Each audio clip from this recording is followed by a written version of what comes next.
Hello tout le monde, ici Demoiselle Félie et bienvenue sur ma chaîne. Et on se retrouve aujourd'hui dans l'est de l'île de la Réunion, plus précisément à Sainte-Suzanne, pour vous emmener faire une petite balade avec moi au sentier littoral nord. Cette vidéo est une première partie de 3 séries de vidéos que je vais faire sur le sentier littoral. Donc débutons. Et c'est au village des Prés que nous débutons notre marche. Et pour cette première partie, nous nous dirigeons tout doucement vers le front de mer de Sainte-Suzanne. Et comme vous pouvez le constater à l'image, tout au long du sentier, vous croiserez de petits panneaux racontant les faits historiques de la commune où vous vous trouvez. Quittons tout doucement l'aire de pique-nique du village des Prés pour nous diriger vers le début du sentier. Durant votre parcours, vous pouvez retrouver certaines espèces de plantes, ainsi que certains types de fleurs connus de la Réunion. Pour rejoindre le fond de mer de Sainte-Suzanne, qui est la première étape du sentier, 30 minutes de marche sont nécessaires. Vous avez aussi de temps à autre accès au bord de mer pour admirer les alentours. Cependant, la baignade est strictement interdite. Le risque requin est aussi présent. L'accès y est fortement déconseillé en temps de forte pluie, forte houle et par temps de cyclone.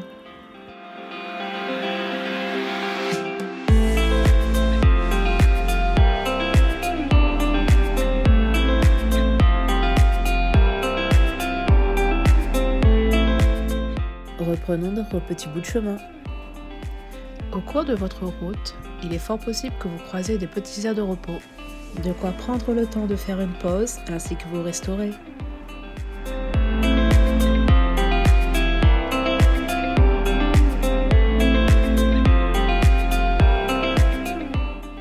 Dans cette première partie du sentier, il y a bien un élément que vous allez croiser souvent, et ce sont des cactus.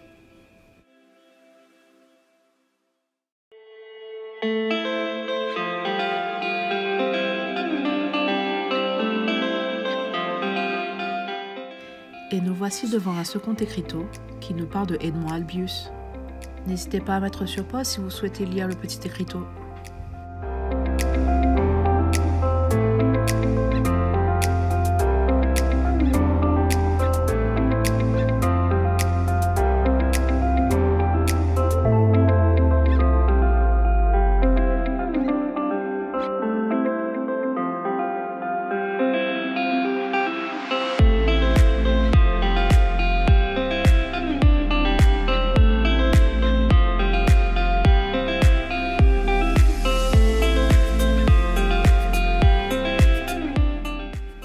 Une chose que j'ai oublié de préciser, c'est que durant votre marche dans le sentier, il est fort possible que vous croisiez certains monuments hindous, qu'on appelle plus communément à La Réunion chapelle Malbar.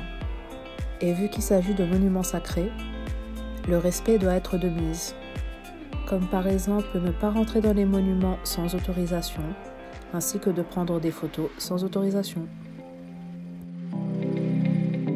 À 5 minutes de la fin de la première partie du sentier, vous trouverez à votre gauche un chemin qui vous mènera directement vers le quartier du village des Prés.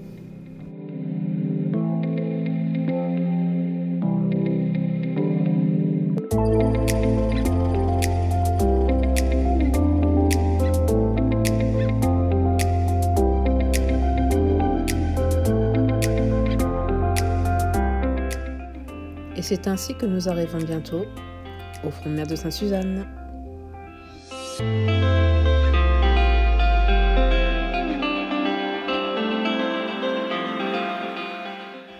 Et nous y voilà.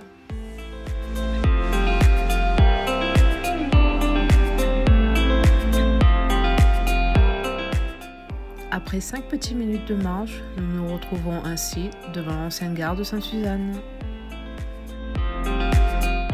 Et c'est parti pour une marche d'1 heure de temps pour rejoindre la ravine des Chèvres.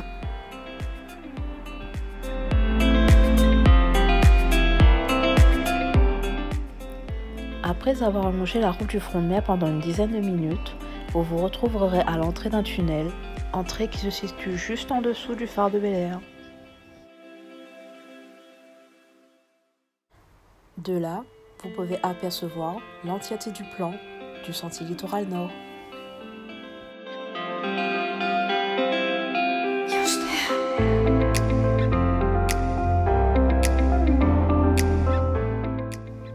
parti, continuons notre route.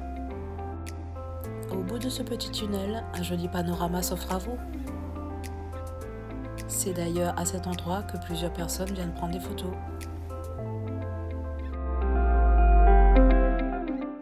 C'est parti, continuons notre route. Au cours de votre marche, ce n'est pas un hasard si vous trouvez un bon nombre de fleurs de saison. Cela apporte une touche de couleur dans cette verdure.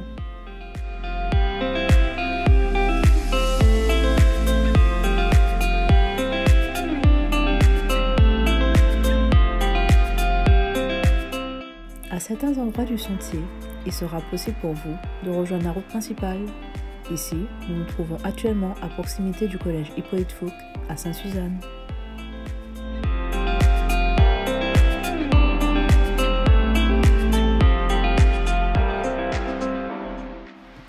À certains endroits aussi, vous pouvez retrouver des rochers vous indiquant le nombre de kilomètres parcourus ainsi que le nombre de kilomètres restants pour arriver à un lieu.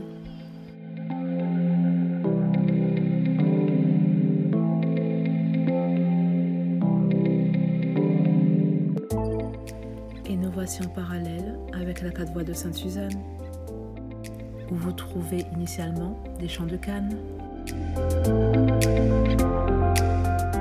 Et ici, un écriteau sur les cabanes en longtemps.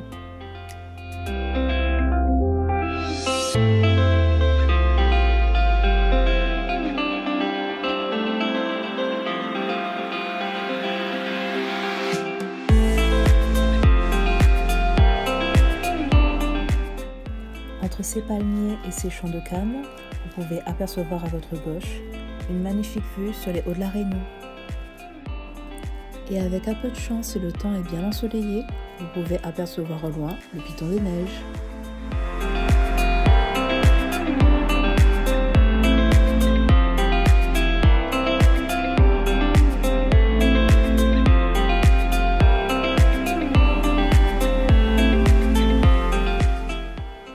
C'est ainsi que nous arrivons bientôt au Grand Asier. À la première sortie à droite, vous trouverez la chapelle Front de Mer. Et à la seconde sortie à droite, la suite du sentier.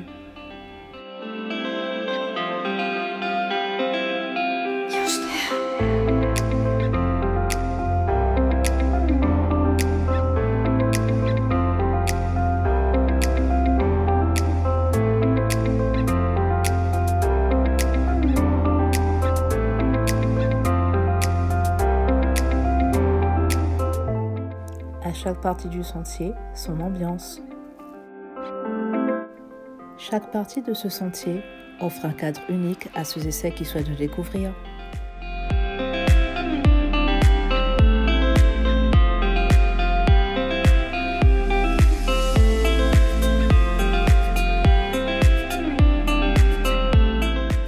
Non loin de là, vous trouverez une vue entièrement dégagée sur la montagne, mais pas que.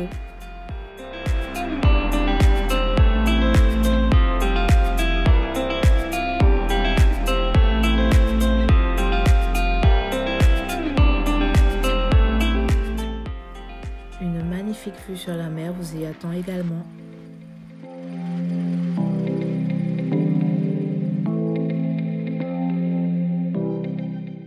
Et avec un peu de chance, vous croiserez sûrement un avion décollant non loin de là, à l'aéroport Roland-Garros.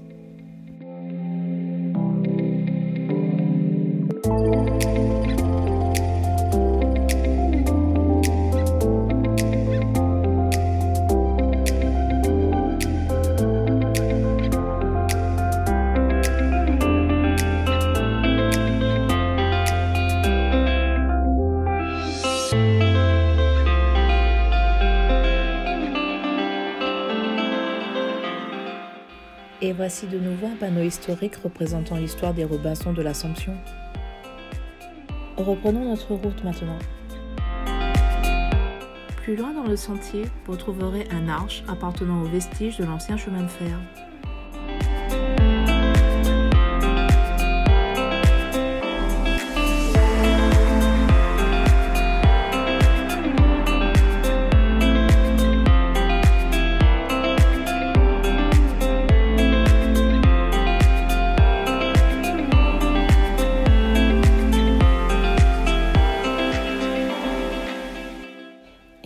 de ce chemin et avec une vue sur la mer, vous arrivez à la moitié de cette première partie du sentier.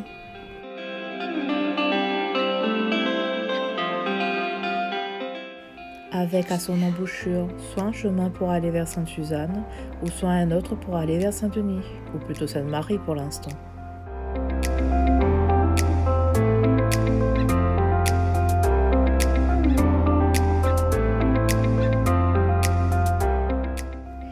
Et c'est par la droite que nous continuons notre chemin.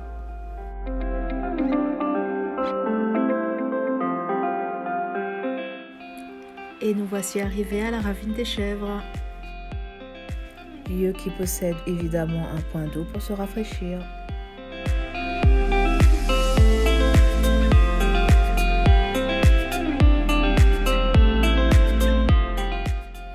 Et nous sommes repartis pour environ 35 minutes de marche, direction La Convenance.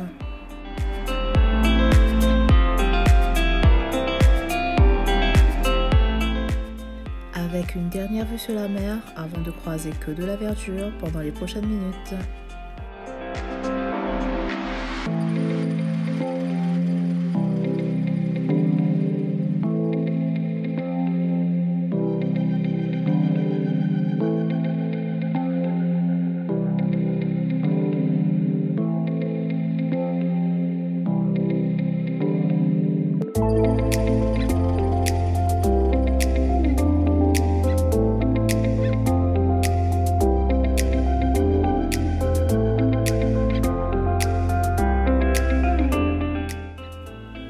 Dans cette partie du sentier, vous avez plus de possibilités à trouver des fleurs de saison, plus ou moins colorées. Il y en a pour tous les goûts et toutes les couleurs.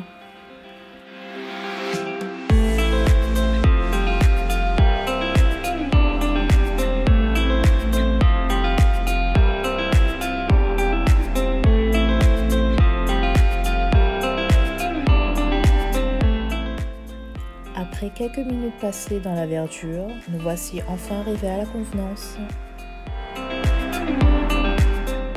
Et par la même occasion, vous retrouvez enfin une vue sur la mer, mais pas que.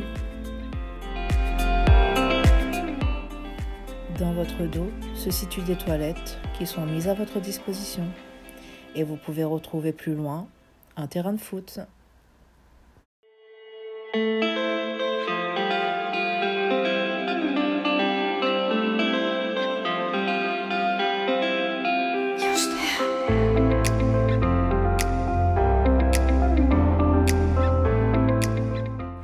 Mais ce ne sont pas les seuls endroits où vous pouvez vous reposer et vous divertir.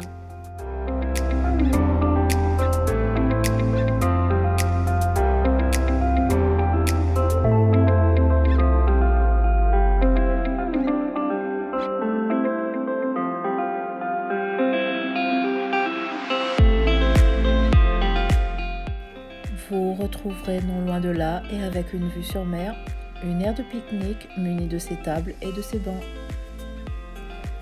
Vous avez aussi un point d'eau pour vous rafraîchir ainsi qu'un espace de stationnement pour les vélos.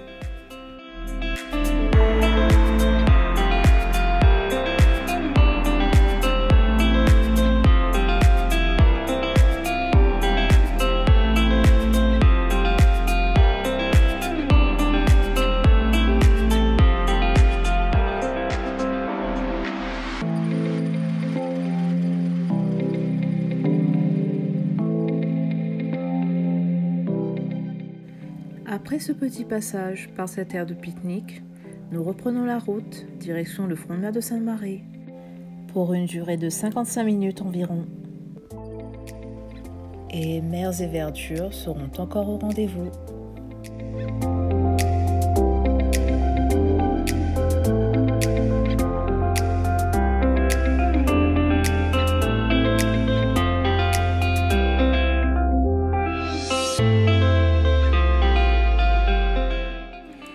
Il nous reste encore 2 petits kilomètres avant d'atteindre la fin de la première partie de cette vidéo.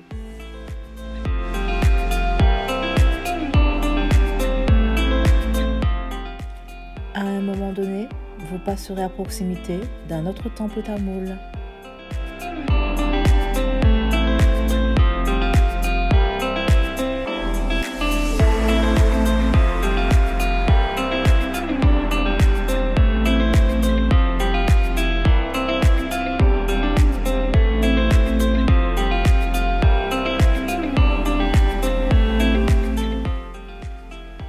pas sans surprise si à tout hasard vous croisez ce genre de plantes.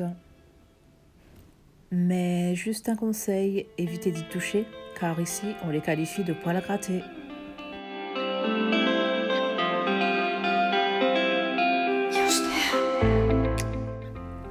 Durant cette dernière partie du sentier, vous retrouverez quasiment tous les éléments que vous avez vus depuis le début de celui-ci.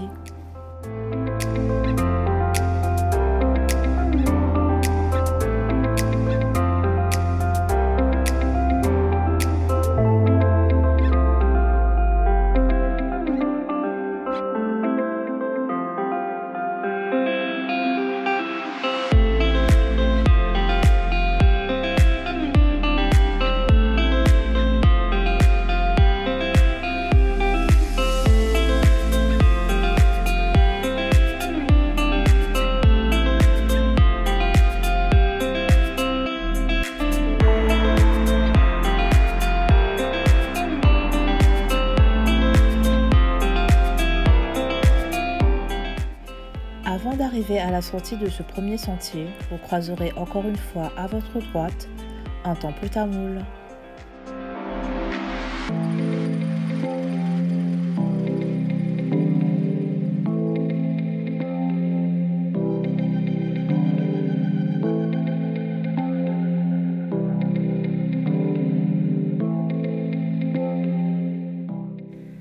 Vous tomberez ensuite sur un panneau vous racontant l'histoire de la chapelle blanche d'Annemasse, plus communément appelée de nos jours Église Notre-Dame de l'Assomption.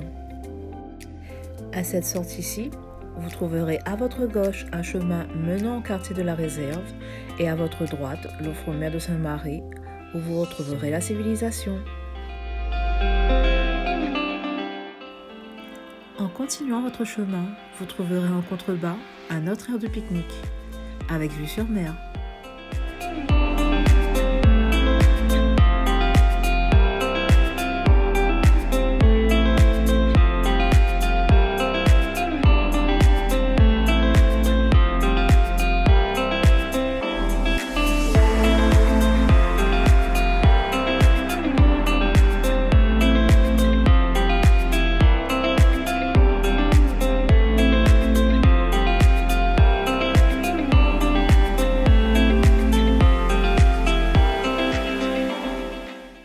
Nous voici maintenant arrivés en plein centre-ville de Sainte-Marie, où vous pouvez contempler le front de mer et par la même occasion la falaise de la route du littoral au loin.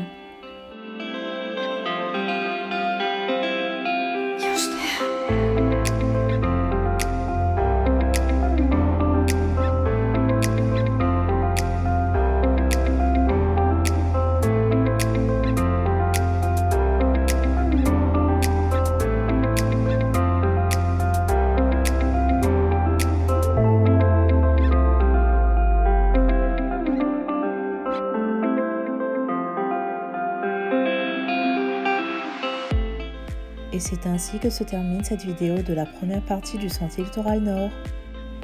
Je sais qu'elle a été un petit peu plus longue que les vidéos que je fais de base, mais j'ai essayé de faire au plus mieux que je pouvais. J'espère n'avoir perdu personne entre temps. Sur ce, si la vidéo vous a plu, n'hésitez pas à aimer, commenter et partager.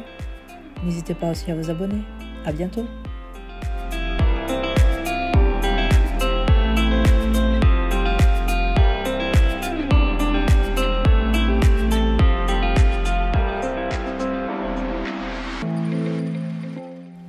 Et pour ceux qui jouent encore au jeu, le logo à trouver était à 5 minutes 25, juste à côté de mon ombre.